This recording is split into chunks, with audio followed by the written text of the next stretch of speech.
corrections de Boaké.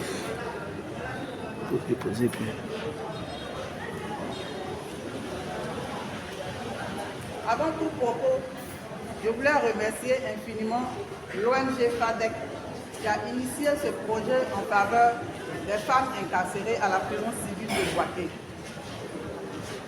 Mais je souhaiterais d'abord expliquer l'environnement carcéral au niveau de la prison civile de Boaké et en général des maisons d'arrêt et de correction de Côte d'Ivoire. Parce qu'il est important de souligner que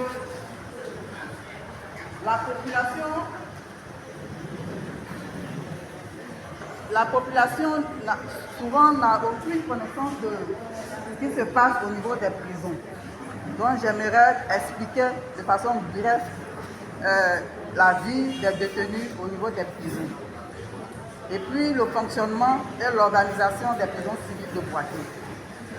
Alors, au niveau des maisons d'arrêt, pour y entrer, il faut un document. Généralement, le document est appelé titre de détention, appelé soit mandat de dépôt ou mandat d'arrêt. C'est au vu de ce document que tu es admis dans un établissement pénitentiaire. Alors, c'est quoi un établissement pénitentiaire?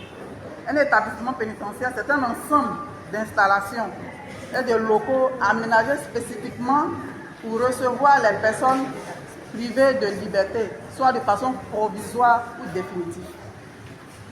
Alors, il faut dire qu'en Côte d'Ivoire, nous avons 3 types d'établissements pénitentiaires. Nous avons les maisons d'arrêt, les personnes en détention préventive, nous avons les maisons de correction, les personnes condamnées, et nous avons aussi les maisons pénales pour ceux qui sont condamnés à de lourdes peines.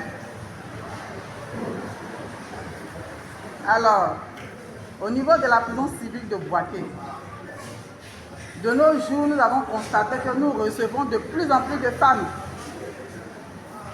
Et c'est l'occasion pour moi d'interpeller toutes les familles. Quand les femmes sont admises au niveau des prisons civiles, elles sont délaissées par les familles. Tous les contacts sont coupés du fait qu'elle a eu un souci et elle a été...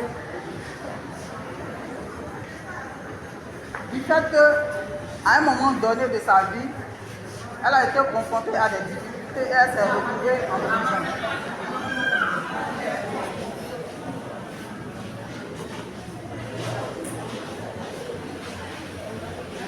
Allô? Et arrivé à un moment donné de sa vie, elle s'est retrouvée au niveau de la détention. Mais nous avons constaté que quand les femmes sont au niveau de la détention, toutes les familles les abandonnent. Et je vous interpelle ce matin. Et ce matin, c'est l'occasion pour moi d'interpeller véritablement les familles. N'abandonnez pas vos sœurs qui se retrouvent au niveau des détentions, s'il vous plaît. C'est important. N'abandonnez pas vos sœurs, vos petites sœurs, vos femmes qui se retrouvent en détention. Parce que quand elles sentent qu'elles soient abandonnées, qu'elles sortent, elles reviennent. Et la vie prend une autre tournure. Elle devient de plus en plus vulnérable, exposée à toutes sortes d'actes. Donc, chers parents, chères mamans, chères sœurs, je vous interpelle en ce matin. Rendez-leur visite, c'est important. Elles ont besoin de vous. Rendez-leur visite. Rendez-leur des visites, c'est important. Elles reçoivent la visite des parents, elles se sentent soulagées. Elles ne vont pas se sentir rejetées.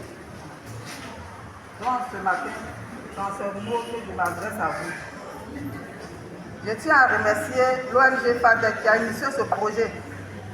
Parce qu'il faut dire aussi qu'au niveau des femmes incarcérées, beaucoup sont analphabètes. Beaucoup, la plupart sont analphabètes. Et par moment, quand il y a des projets de cette envergure, elles ne s'intéressent pas. Donc, chères mamans, chers parents, Chers papas, soyez avec eux, soutenez-les. Seul votre soutien pourra leur donner la force de s'intéresser au projet initié par les ONG.